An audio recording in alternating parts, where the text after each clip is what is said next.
Hi friends, అందరికీ good morning అండి. మరో కొత్త వ్లాగ్తో మీ ముందుకు వచ్చేసింది మీ ఆంధ్ర అమ్మాయి. ఎలా ఉన్నారండి? అందరూ బాగున్నారని అనుకుంటున్నాను. ఈరోజు మార్నింగే నా పూజ కార్యక్రమం అయితే పూర్తయిందండి. పూజ చేసుకోవడము, ఇక వంటగదిలో పనిలోకి వెళ్తున్నాను అన్నమాట. పూజ రెగ్యులర్గా అందరూ చేసేదే కాబట్టి నేను పూజ చేసేటప్పుడు వీడియో ఏమీ తీయట్లేదండి. నార్మల్గా పూజ అంతా కంప్లీట్ అయిపోయినాక తీస్తున్నాను. ఎందుకంటే మధ్యలో వీడియో తీస్తూ ఉంటే ఎంతైనా నేను పుస్తకం అవి చదువుకుంటాం కదండి, ఆ టైంలో కొద్దిగా డిస్టర్బ్ అవుతాము. డిస్టర్బెన్స్తో ఎప్పుడు పూజ చేయకూడదండి. ప్రశాంతంగా కూర్చొని చేసుకోవాలి పూజ. అందుకనే పూజ చేసేటప్పుడు మధ్యలో అయితే వీడియో తీయట్లేదు. పూజ అంతా పూర్తయిపోయిన తర్వాత, హారతి అంతా ఇచ్చేసిన తర్వాత అప్పుడు మెల్లగా తీస్తున్నాను అన్నమాట నేను. ఇంకా ఇప్పుడైతే టిఫిన్స్ కండి దోసపిండి కానీ ఇడ్లీ పిండి కానీ ఏమీ లేవండి. సో అందుకని దోసపిండి కోసమని నానబెడుతున్నాను అనమాట. బియ్యమును మినప్పప్పు. మీకు తెలుసు కదా, నేను రేషన్ బియ్యమే వాడతామండి. హెల్త్కి కూడా అదే మంచిది అంటున్నారు కదండి. షుగర్ పేషెంట్స్ కూడా వాడచ్చు అంటున్నారు. షుగర్ అయితే మా ఇంట్లో ఎవరికీ లేదండి. కాకపోతే నేను ఒక 2-3 ఇయర్స్ బ్యాక్ ఎప్పుడో చెక్ చేసుకున్నప్పుడు బార్డర్లో ఉంది అని చెప్పారు. అప్పటి నుంచి కూడా మేము చాలా కంట్రోల్డ్గా ఉంటామండి. నేనైతే షుగర్ అస్సలు యూజ్ చేయనండి.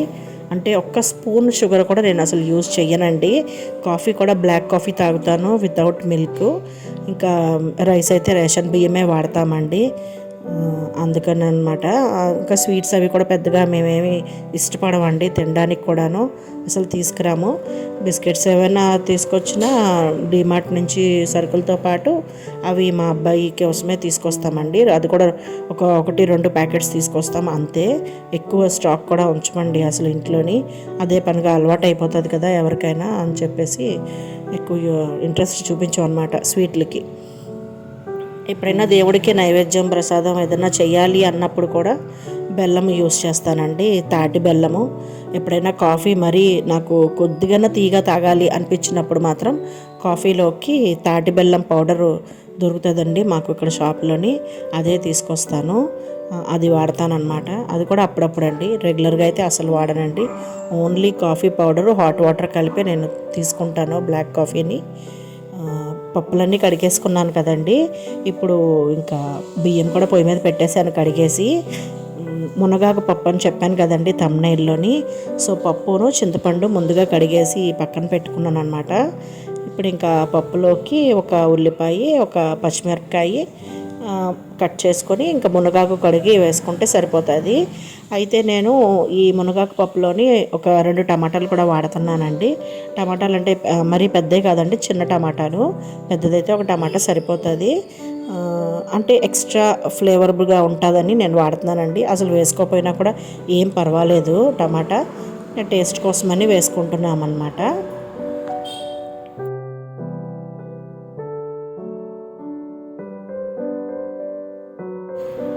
టీవీలో అయితే Harihara Veeramallu pre release event యూట్యూబ్లో వీడియో వస్తే అది పెట్టుకొని చూస్తున్నానండి. చూస్తూ కాదులేండి, అది వింటూ నేను వంట చేసుకుంటున్నాను.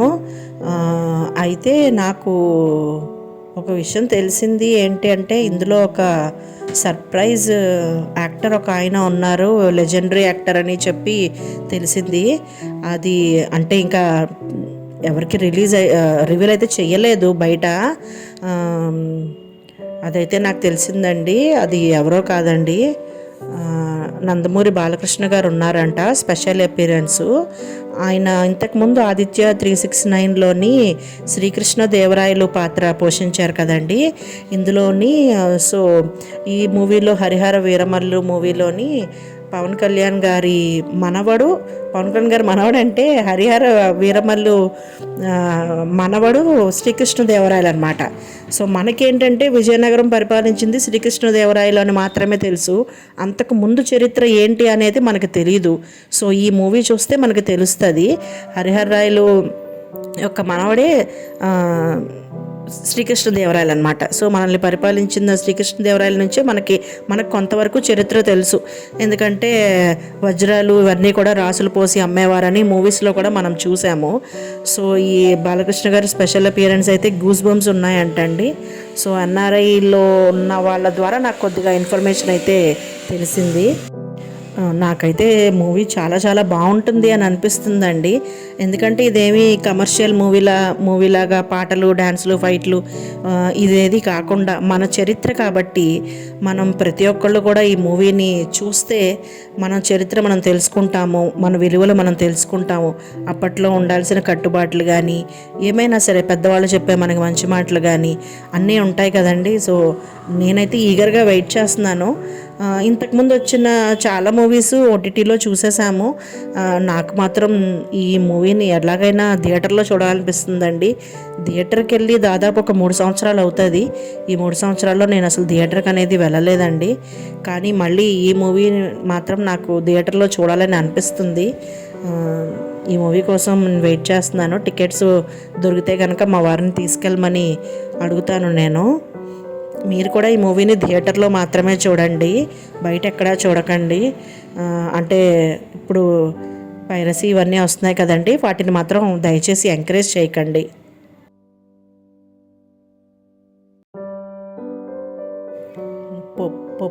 పోపది వేసేసాం కదండి, ఇంకా అయిపోయింది. రైస్ కూడా అయిపోయింది.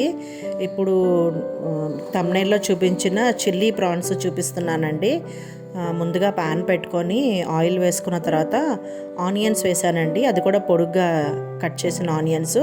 నేను చిల్లీస్ ఇప్పుడే యాడ్ చేయట్లేదండి, చిల్లీస్ లాస్ట్లో యాడ్ చేస్తామన్నమాట. చిల్లీస్ స్పెషల్గా కనబడాలి కదా, అది లాస్ట్లో యాడ్ చేస్తాము. సో ఆనియన్స్ తొందరగా మగ్గిపోవడానికని సాల్ట్ అది కూడా వేసాను. చూడండి ఫాస్ట్గా మగ్గిపోయినాయి కదా ఆనియన్స్. ఇప్పుడు ఇందులోని అల్లం వెల్లుల్లి పేస్ట్ కూడా వేసేసుకొని చక్కగా కలుపుకుందాము. ముందుగా కడిగి పెట్టుకున్నానండి ప్రాన్స్, శుభ్రం చేసుకున్నాను. అదైతే వీడియో నేను తీయలేదులేండి, డైరెక్ట్గా మీకు క్లీన్ చేసిన ప్రాన్స్ని చూపిస్తున్నాను. ఇప్పుడు ప్రాన్స్ వేసేసుకున్న తర్వాత కొద్దిగా పసుపు కూడా వేసుకుందామండి.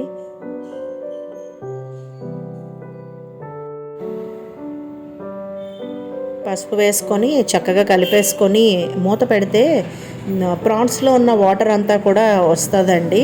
ఆ వాటరు కొద్దిగా ఇంకే వరకు, అంటే కొద్దిగా ప్రాన్స్ డ్రై అయ్యే వరకు కూడా మూత పెట్టి ఉంచుకుందాము.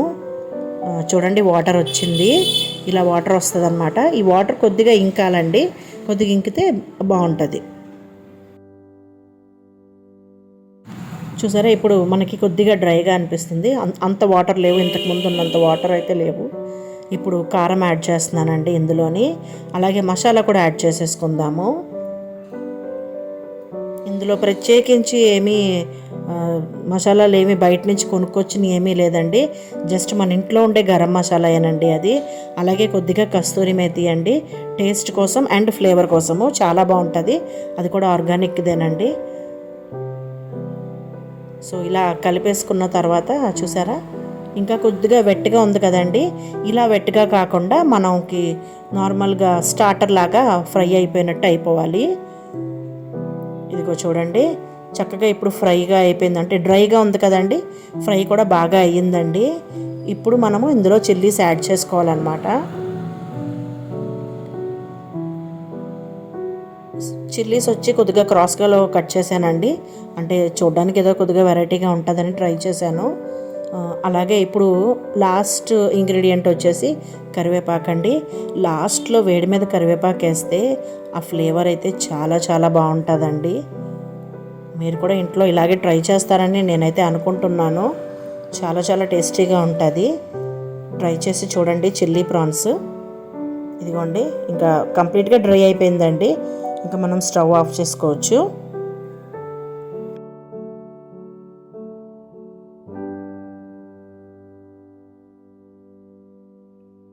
వంట పని అయితే మొత్తము పూర్తి అయిపోయిందండి. ఇదిగోండి రైసు, అలాగే చిల్లీ ప్రాన్స్. ఇప్పుడే వేడిగా ఉందండి, ఇప్పుడే కదా పొయ్యి కట్టాను.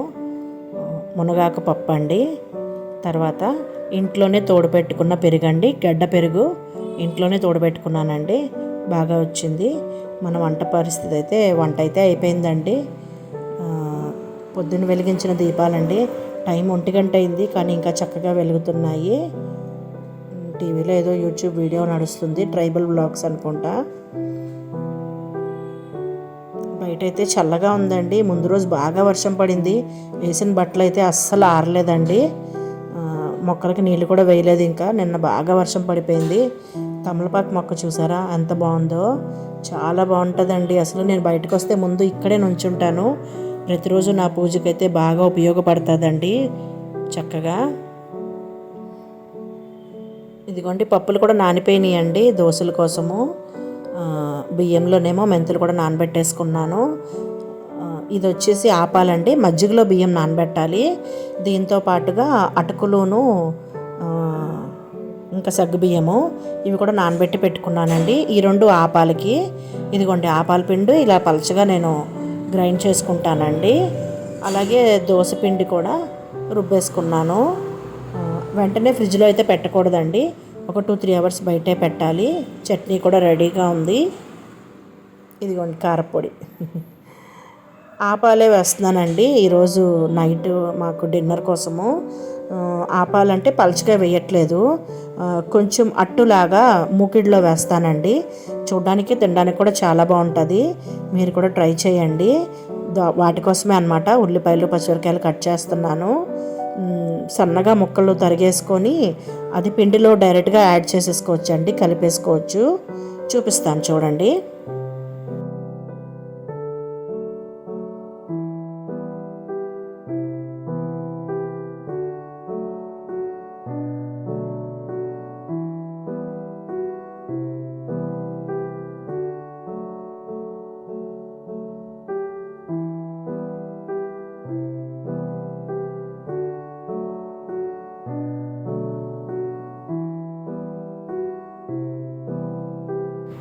ఇదిగోండి ఉల్లిపాయ పచ్చిమిరకాయ కూడా డైరెక్ట్గా పిండిలో కలిపేసుకున్నాను కదా. ఇప్పుడు అట్టు ఎలా వేసుకోవాలో నేను మీకు చూపిస్తాను. ఇది చక్కగా చిన్నగా స్పాంజ్ అట్టులాగా వస్తుందండి, చాలా బాగుంటుంది. పాన్ మీద వేసుకోవచ్చు. ఇలా లోతుగా ఉండే మూకుడులో అయితే మనకి ఇంకా బాగా వస్తుంది. పాన్ అయితే వెడల్పుగా వస్తుందండి. ఇదైతే రౌండ్గా క్యూట్గా ఉంటుంది. ఆయిల్ కొద్దిగా వేసుకోండి. నాకు పొరపాటున ఎక్కువ పడింది ఆయిల్, మీరు ఇంకా తగ్గించేసుకోవచ్చు అసలు ఆయిల్. ఇప్పుడు దీంట్లోని ఆయిల్ కాగాక పిండి అనేది వేసుకుందాము. పిండి ఏంటంటే నాది చిన్న గరిటె అండి, అందుకని 4 గరిటెలు వేయాల్సి వస్తుంది. అదే మీరు ఇంట్లో సాంబార్ గరిటెలు కానీ ఉన్న పెద్ద గరిటెలు ఉంటే అవి అయితే 2 గరిటెలు పిండి వేస్తే సరిపోతుందండి. నాది చిన్న గరిటె కాబట్టి అలా వేసుకున్నాను. సో మంట అయితే సిమ్లో పెట్టుకోవాలండి, మూత పెట్టేసుకొని జస్ట్ 5 మినిట్స్ అండి, అంతకు మించి అసలు వద్దు. చూసారా అయిపోయింది. తిరగేసుకుని చూడండి ఎంత బాగా కాలిందో. బయటకేమో క్రిస్పీగా ఉంటుందండి, లోపలేమో చాలా స్పాంజీగా ఉంటుంది. ఎందుకంటే అటుకులు సగ్గుబియ్యం వేసాం కదండి, చాలా చాలా బాగుంటుంది. టేస్ట్ కూడా అయితే అద్రిపోతుందండి. దీనికైతే అసలు మినప్పప్పు కూడా అవసరమే లేదు. మజ్జిగలోని చక్కగా పుల్లటి మజ్జిగ ఏదన్నా పుల్లటి పెరుగు కానీ ఉంటే పడేయకుండా ఇలాగ బియ్యం నానేసుకుంటే చక్కగా క్రిస్పీగా మనం తినచ్చు. సాయంత్రం ముగ్గు కూడా వేసేసానండి గుమ్మం బయట. ఇంకా ఈరోజు పనులన్నీ నావి పూర్తయిపోయినాయండి. డిన్నర్ కూడా వేసేస్తున్నాను కదా 1 by 1 అందరికీను. నా వీడియో నచ్చినట్టయితే కనుక నన్ను సపోర్ట్ చేయండి, సబ్స్క్రైబ్ చేసుకోండి ఫ్రెండ్స్. Thank you.